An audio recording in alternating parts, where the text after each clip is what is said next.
Batspeed.com is excited to introduce you to our most advanced batting aid, the Power Belt. It instantly transforms a poor swing into a good swing and a good swing into a great swing. Take this new 7-year-old ball player as an example. On the left, he is taking his normal swing, and on the right, he is wearing the Power Belt. In his normal swing, he has many of the flaws we see with many young players. The shoulders and bat dip at launch, the back arm dives inside and outruns the lead arm. He is lunging and has purely an arm swing. But immediately after putting the Power Belt on, his shoulders and bat go into proper alignment. His lead shoulder is pulling and rotating. His back arm is in the powerful L position, and it's a much better swing. The Power Belt works just as well with older players. And now to tell you more about it, your hosts. Hi, I'm Jack Mankin of Batspeed.com. And with me is John Elliott of Quick Baseball and my son Brian. The Power Belt was designed to help the average hitter develop a more powerful rotational swing. I will be narrating the video, and Brian and John will explain how the practicing with the Power Belt will help batters maximize their performance at the plate. This video features 3 hitters. On the left is a good rotational hitter. And in the center we have a young man that his swing represents what we see in many young batters today. And on the right is John Elliott. This rotational swing we're looking at over here on the left hit the ball about 450 feet. And the main thing I want to point out here is notice that right from initiation, right from the very beginning of the swing, the shoulders were rotating all the way around here now to contact. Now that means that the rotation of the lead shoulder pulled the lead arm, and the drive of the back shoulder now drove the back arm forward. This occurred all the way now to contact, and therefore staying connected to that rotation of the body is the key to really hitting with power. Now notice that once the back elbow now lowers down to the hip, it stays back at the hip and rotates with it all the way to contact. The same is true with the lead arm. Notice it really doesn't change positions at all. It just maintains its angle, and the lead shoulder pulls it around all the way to contact.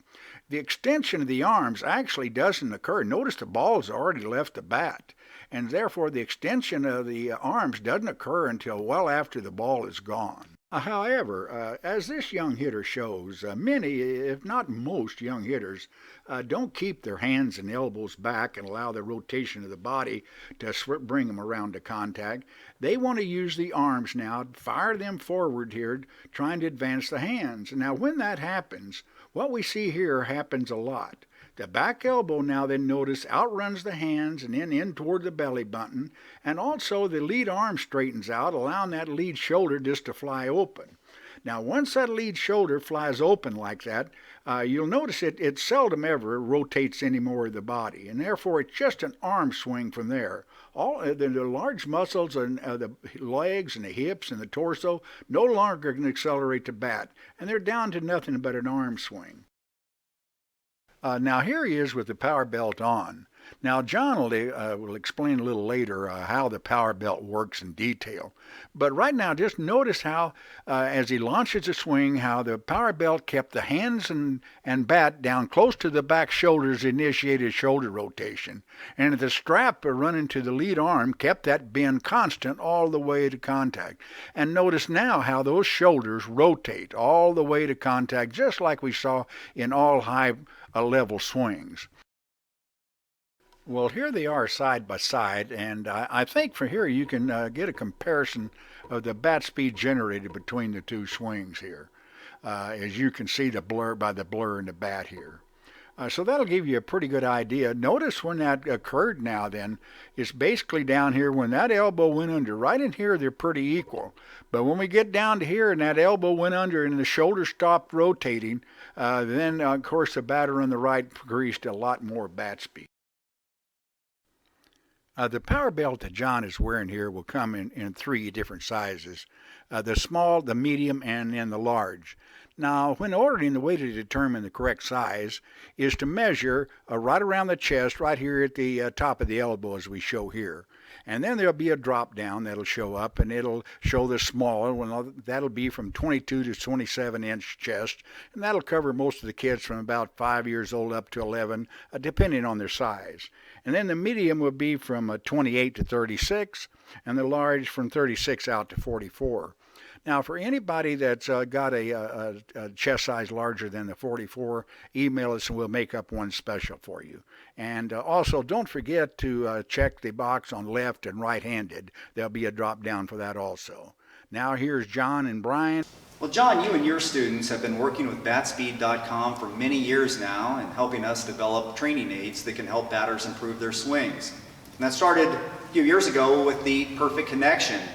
The Perfect Connection was designed to create a rigid link between the batter's arms so that it forces the batter to stay in the correct position throughout the entire swing. But oftentimes those batters take the Perfect Connection off and go in the cage and they find out they revert back to their old swing. So the goal in the Power Belt was to create the transition that allows batters to get in the cage and put them in the correct position, but yet give them more freedom like a normal swing. So John, now that you and your students have used and compared the Connection to the Power Belt, what are your thoughts? Well, Brian, the Perfect Connection is a great tool on the bag. It allows the hitters to stay connected by not allowing their arms to extend away from their rotation. So the back hip and back shoulder rotate. The Power Belt is an extension of that we can take actually into soft toss and front toss and a little bit of BP that helps the hitter stay connected to rotation without their arms extending too early. With the Power Belt in the last month and a half, what we've noticed is the transition from practice to game has actually been smaller than we've done anything else before. So the kids are understanding that their rotation is as important as their timing and seeing the ball and pitch selection. So the kids are starting to repeat their stride, turn, do everything very similar, and it's actually helping the kids be better hitters and expanding their strike zone. Well, John, stories like that make us very happy. And now we'd like you to actually show everybody how the Power Belt actually works. This is the Power Belt, and this is what we start with when we start teaching hitting to the kids and players in our academy. If you notice, there's a back strap, a strap around my back elbow and a strap around my lead elbow. Once the hitter starts his swing, a good hitter, when that back elbow drops into slot, this belt stops it from extending. We'll get into the lead belt in a minute, but this back elbow and back hip stay connected all the way through the swing. Good hitters and really good hitters are going to have that connection the whole time. We've talked about the back elbow. Now we're going to start talking about the lead elbow. And I can't stress to you how important the lead elbow is. The lead elbow is as important as anything in the swing. So the connection of the lead elbow, lead shoulder rotating together with the back hip is impossible to have a great swing without that. So if the lead elbow extends or changes angle from the start of the swing, that front shoulder is going to fly open and you're going to be completely disconnected from the big muscles. This lead strap keeps you connected from the start to the finish of this swing. So when we start our swing, this lead shoulder stays in contact with your big muscle, so it rotates with the back hip and back shoulder. It forces you to stay in the right position the entire time. To hit a ball with maximum power requires two things, great bat speed and the correct swing plane. Now, this player's swing represents the swing plane we find common in most all the top hitters. The downward trajectory of the bat will bottom out about 18 inches from contact and then be on an upslope into the ball. To produce the correct swing plane, the hands should be down at the back shoulder and the back elbow should ride with the hips to contact. Now notice here that his hands are well above the back shoulder. But before he initiates the full shoulder rotation, those hands will drop down here. And then, like I said, the elbow will ride with the hips all the way to contact. Now that's how you produce a correct swing plane. If you start with those hands high and start rotation up here, it'll cause the bat then to be on a downward track into the ball, as we're going to show with the next two hitters. Here is a hitter without and then with the power belt. Now his swing really generates a lot of bat speed. But without the power belt, notice that he initiates shoulder rotation here with the hands well above the back shoulder. And therefore the bat is still on a down degree into the contact zone. In other words, it's not going to bottom out until going well past the optimum contact point. On the right is the same batter with the power belt on.